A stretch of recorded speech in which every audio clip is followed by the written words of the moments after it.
इयाकुक्षि विवरे कृत्वा स्वयं रक्षति सर्वतः। नमामि जननीं देवीं परां प्रकृतिरूपिणीं कृच्छ्रेण महता देव्या धारितोऽहं यदोदरे। तत्प्रसादात् जगद्दृष्टं मातुर्नित्यं नमोऽस्तु ते। पृथिव्या यानि तीर्थानि सागरादीनि सर्वतः वसन्ति यत्र तां नौमि मातरं भूतिहेतवे। మాతృదేవో భవ పితృదేవో భవ. ఇప్పుడు మనము ఆగస్టు నెల 2026 సంవత్సరంలో గోచార ఫలితాలు ద్వాదశ రాశి వారికి ఎట్లా ఉన్నాయి అనే విషయాన్ని మనం సశాస్త్రీయంగా తెలుసుకుందాము. శాస్త్రం కాకుండా ఒక్క మాట కూడా ఉండదండి. మిమ్మల్ని ఆనందపరచడం కోసం ఏవో లేనిపోయి మీకు లక్షలు వస్తాయి, కోట్లు వస్తాయి, నువ్వు కోటీశ్వరుడు అయిపోతావు, పిల్ల పెళ్లి అయిపోతుంది, నీ వెనకాల 5 అమ్మాయిలు పడుతున్నారు, ఇలాంటివి ఏమీ ఉండవండి. శాస్త్రం ఎంతవరకు చెప్పిందో అంతవరకే. రాసి పెట్టుకుని బల్ల బుద్ధి చెబుతున్నా హరి హరాదులు, ఈ బోడిగాడు చెప్పేదానికి హరి విష్ణువు, హరుడు అంటే శివుడు, వీళ్ళు కూడా తప్పించలేరట. ఇలాంటివన్నీ ఏం ఉండవండి. శాస్త్రం చెప్పినంత వరకు నేను చెప్తాను. అందుచేత మీరు శాస్త్రమే కావాలనుకుంటే దీన్ని చూడండి, మా ఛానల్స్. మిగతావి మీకు అలాంటి ఆనందాన్ని ఇచ్చేవి, చెవులకి ఆనందం, మనసుకి ఆనందం 5 నిమిషాలే, తర్వాత ఏముండదు. అది తర్వాత ఏడిపే. ఎందుకంటే మీకు దానికోసం ఎదురు చూసి డిసప్పాయింట్ అయిపోతాం, నిరాశ చెందుతాం, తర్వాత అంత దానివల్ల ప్రయోజనం. కాబట్టి శాస్త్రం కావాలంటే మాత్రం ఇప్పుడు మన ఛానల్ ఏ ఛానల్లో మీరు చూస్తున్నారో దీన్ని సబ్స్క్రైబ్ చేసుకోండి, మీరు యథార్థాన్ని తెలుసుకోండి చాలు. మీనరాశి వారికి ఆగస్టు నెల 2026 గోచార ఫలితాలు ఏ విధంగా ఉన్నాయో సశాస్త్రీయమైన పద్ధతిలో తెలుసుకునే ప్రయత్నం చేద్దాము. మీనరాశి వారికి జన్మంలోనే శని భగవాన్ యొక్క సంచారం జరుగుతోంది. జన్మము అనేటప్పటికీ తనుభావం. ఇది మీకు శరీరానికి అనారోగ్యాన్ని కలిగించేటటువంటి సందర్భం శని భగవాన్ వల్ల జరుగుతూ ఉంటుంది. అందుచేత ఆరోగ్య విషయంలో ప్రత్యేకమైన శ్రద్ధ తీసుకోవాలి. కాబట్టి వీరు, ఎందుకంటే ఇది 1 నెల లేకపోతే 15 రోజుల్లో ఉండిపోయేటటువంటి గ్రహం కాదు కాబట్టి, 2.5 సంవత్సరాలు సుదీర్ఘకాలం పాటు ఒకే రాశిలో ఉండేటువంటి గ్రహాలు కాబట్టి, దీనికి మీ యొక్క ఆర్థిక పరిస్థితి బాగుంటే శనికి జపం చేయించుకోండి. లేదు శని త్రయోదశి అట్లాంటివి ఏదైనా లేదు, ఉట్టి శనివారం అయినా పర్వాలేదు, కాస్త నువ్వులు తీసుకెళ్ళి అని పాదాల దగ్గర వేసి నమస్కారం చేసుకోవటం, లేదా తైలాభిషేకం గుళ్ళో దానికి పెద్ద ఖర్చు ఏమి వేల మీద ఖర్చు అయ్యేటటువంటి వ్యవహారం కాదు. గుళ్ళో టికెట్ 100 రూపాయలు ఉండొచ్చు, పూజారి గారికి 100 రూపాయలు, ఓ నూనెకి ఓ పండుగకి అంతా కలిపి 200-300లో తేలిపోయేటటువంటి వ్యవహారం. శని భగవానుడికి పూజ చేయించుకోండి, అది ఒకటి సూచన. అలాగే ఇంకా ఆర్థిక పరిస్థితి బాగున్న వాళ్ళ సంగతి మనం చెప్పాల్సిన పని లేదనుకోండి. కానీ అసలు వాళ్ళకి కూడా కొన్ని డౌట్లు ఉంటుంటాయి, ఎక్కడికి వెళ్తే బాగుంటుంది అని. ఎక్కడికో ఇతర రాష్ట్రాలకు వెళ్ళక్కర్లేదండి. ఆయనకి మనం అచ్చంగా ఇప్పుడు మనం ఉన్నటువంటి హైదరాబాద్ కాబట్టి మనకి ఈ తెలుగు బాగా ఇక్కడ భాష వ్యవహారిక భాష తిరిగే కాబట్టి, మదర్ టంగ్ తిరిగే కాబట్టి మనకి మందపల్లి అని చెప్పేసి చాలా విశిష్టమైనటువంటిది. ఈ మధ్య ఏదో అందరూ షిరిడి వెళ్ళి ఆ పక్కనే ఉంది కాబట్టి అటు వెళ్ళిపోయి దాన్ని ఏదో ఫేమస్ చేస్తున్నారు. కానీ దానికంటే ముందు నుంచి, నా చిన్నప్పటి నుంచి కూడా మందపల్లి క్షేత్రము చాలా చాలా ప్రసిద్ధమైనటువంటిది. అక్కడికి వెళ్ళి నేను కూడా చేయించుకోవడం జరిగింది. వాటి యొక్క దుష్ప్రభావాల నుంచి బయటపడడం కూడా జరిగింది. అది స్థల మహత్యం ఇంత అంత అని చెప్పడానికి అలవి కానటువంటి ప్రదేశం కాబట్టి అది ఈ మధ్య హైదరాబాద్ లో కూడా ఏవో కట్టారు. వీటికి స్థల మహత్యం అంటూ ఏముండదండి. ఇక్కడ ఏంటంటే నలుగురు లేకపోతే మొత్తం చందాలు వేసుకుని కట్టినవి, కానీ వీటికి స్థల మహత్యం ఏం లేదండి. స్థలం దొరకడమే ఒక మహత్యం. అంచేత అలాగా కట్టినటువంటి కాకుండా స్థల మహత్యం ఉన్నటువంటి వాటి దగ్గరికి వెళ్ళి, డబ్బులు ఉన్నవాళ్లే కాబట్టి ధారాళంగా ఆ క్షేత్ర మహత్యాన్ని కూడా, శని భగవాన్ యొక్క పూజా ఫలంతో పాటుగా ఆ క్షేత్ర మహత్యాన్ని కూడా మీ అనుభవంలోకి తెచ్చుకుంటే చాలా మంచిది. వాళ్ళకి ఇది ఒక సూచన. ఓకే, ఇక 3వ స్థానంలో, తృతీయ స్థానంలో 2 రోజుల పాటు కుజుడు సంచారం. ఆ 2 రోజులు బాగుంటుంది. తర్వాత చతుర్థంలోకి వెళ్ళి 29 రోజులు ఉంటున్నారు. దాన్ని సుఖస్థానం అంటారు, విద్యాస్థానం అంటారు, మాతృస్థానం అంటారు, భూమి, గృహం ఇత్యాది అన్ని కూడా అక్కడ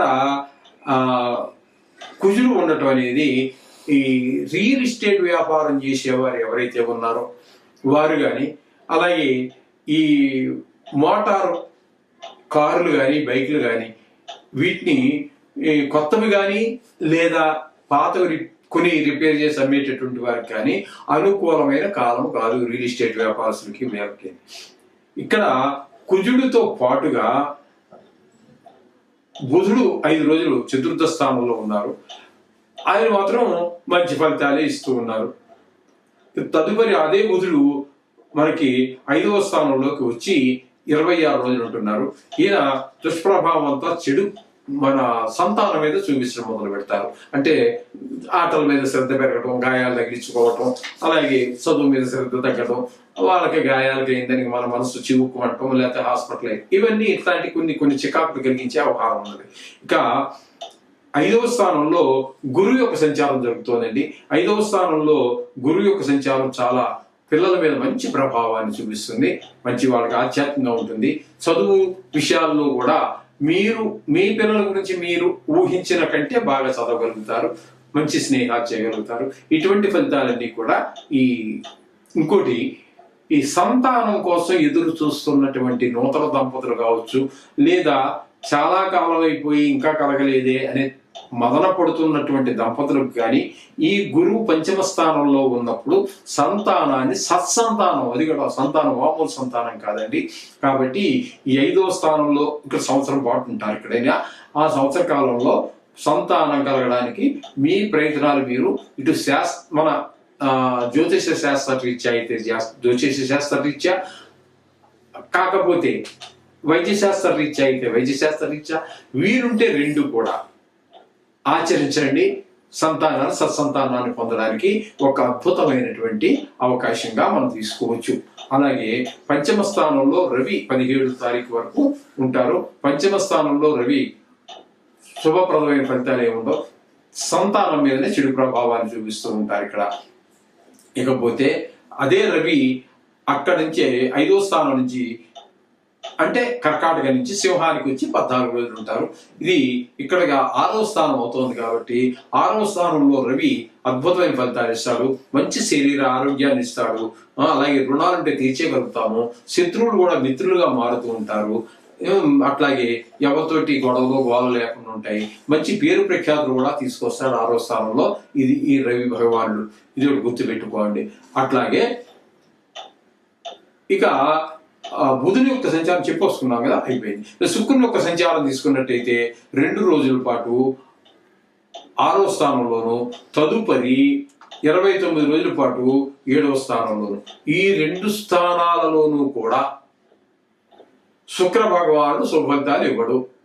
కాబట్టి షేర్ మార్కెట్లో పెట్టుబడి పెట్టేవారు కానీ, అటు సినిమా రంగంలో వారికి కానీ, ఇటు టీవీ రంగంలో ఉన్నటువంటి వారికి కానీ, లేదా పల్లెటూరులో అనేక రకాలైనటువంటి కళలు, లలిత కళలు ఏవైతే ఉన్నాయో వాటిని జీవనాధారంగా చేసుకునేవారు కానీ, పేరు ప్రఖ్యాతుల కోసం ఆచరించే వారికి కానీ అంత అనుకూలమైనటువంటి కాలం కాదు. షేర్ మార్కెట్ వాళ్ళు ఎవరు శుక్రుడు యొక్క పరిస్థితి బాగా లేనప్పుడు షేర్ మార్కెట్ జోలికి వెళ్లకుండా ఉండటమే మంచిది మనం చెప్పుకున్నటువంటి ఈ ఆగస్టు నెలలో. కాబట్టి ఆ విధంగా మీరు మేము చెప్పిన విషయాలను గుర్తుపెట్టుకుని ఆచరించినట్టయితే ధన నష్టం జరగకుండా ఉంటే, షేర్ మార్కెట్ అనేది ప్రపంచంలోనే అతి పెద్ద జోదము. దాని నుంచి అయిపోతే ఒక్క రోజులో కోటీశ్వరుడు, లేకపోతే ఒక్క రోజులోనే మళ్ళీ బికారి, ఇటువంటి పరిస్థితులు ఉంటాయి. కాబట్టి శుక్రుడు యొక్క ముఖ్యంగా ఈ షేర్ మార్కెట్లో పెట్టుబడి పెట్టేవారు ఈ శుక్రుడి యొక్క ధనస్థానంలో ఉన్నటువంటి శుభగ్రహాల యొక్క ఫలితాలను, శుక్రుని యొక్క ఫలితాలను, లాభస్థానంలో ఉన్నటువంటి గ్రహాల యొక్క శుభగ్రహాలు ఉన్నాయా అశుభగ్రహాలు ఉన్నాయా వాటి పరిస్థితిని, వీటినన్నింటినీ గమనించి మీకు ఇంకా వివరంగా కావాలంటే మీరు షేర్ మార్కెట్లో పెట్టుబడి పెట్టేటటువంటి అలవాటు ఉన్నవారు కానీ, ఎంత అలవాటు ఉన్నా అందులోనూ నష్టాలు వస్తూ ఉంటాయి, అవన్నీ సరే. కానీ సరి అయినటువంటి సమయం కోసం కావాలి అనుకుంటే కింద కనిపిస్తున్నటువంటి మా నెంబర్కి మీరు ఫోన్ చేసి అపాయింట్మెంట్ తీసుకుని రావచ్చు. మేము దాని గురించి మీకు ఆ కాలం మీరు వచ్చినటువంటి సమయం అంటే ఆ సంవత్సరం వరకు ఉన్నటువంటి పరిస్థితిని, ఆ నెల వరకు ఉన్న పరిస్థితిని, ఆ పక్షం వరకు ఉన్నటువంటి పరిస్థితిని చాలా వివరంగా మనం చెప్పడం జరుగుతుంది. చేత ఈ విధమైనటువంటి గ్రహ పరిస్థితి అంతా ఉంది. కాబట్టి ఏదేమైనప్పటికీ నవగ్రహ మంత్రాన్ని, ఆ శ్లోకాన్ని, మంత్రాలు కాదు శ్లోకాలు మంత్రాలు అనేటువంటి కొంతమందికే వస్తాయి, కొంతమందికే అర్హత కూడా ఉంది. కాబట్టి శ్లోకం అనేది ఎవరైనా చదువుకోవచ్చు. అలాగే బీజాక్షర మంత్రాలు కూడా స్పష్టంగా పలకగలిగితే అవి కూడా కొంచెం, ఎందుకంటే ఒక అక్షరం కింద ఎక్కడ అందులో ఒక అక్షరం కనబడదండి. ఒక అక్షరం కింద 1-2 అక్షరాలు ఖచ్చితంగా ద్విత్వాక్షరాలు, సంయుక్తాక్షరాలు అట్లా కలిసి ఉంటుంది. అది తప్పులు లేకుండా చదవగలిగితే బీజాక్షర మంత్రాలు కూడా చదువుకో. శ్లోకం అనేది బెస్ట్ అండి. అది సాఫ్ట్ ఆయుర్వేదం మందు లాంటిది. పని చేస్తే పని చేస్తుంది, అదే నోరు పూసుకు కూర్చుంటుంది, సైడ్ ఎఫెక్ట్ ఉండవు. అంచేత ఆ శ్లోకాలనే నేను ప్రిపేర్ చేస్తూ ఉంటాను. శుభం భూయాత్.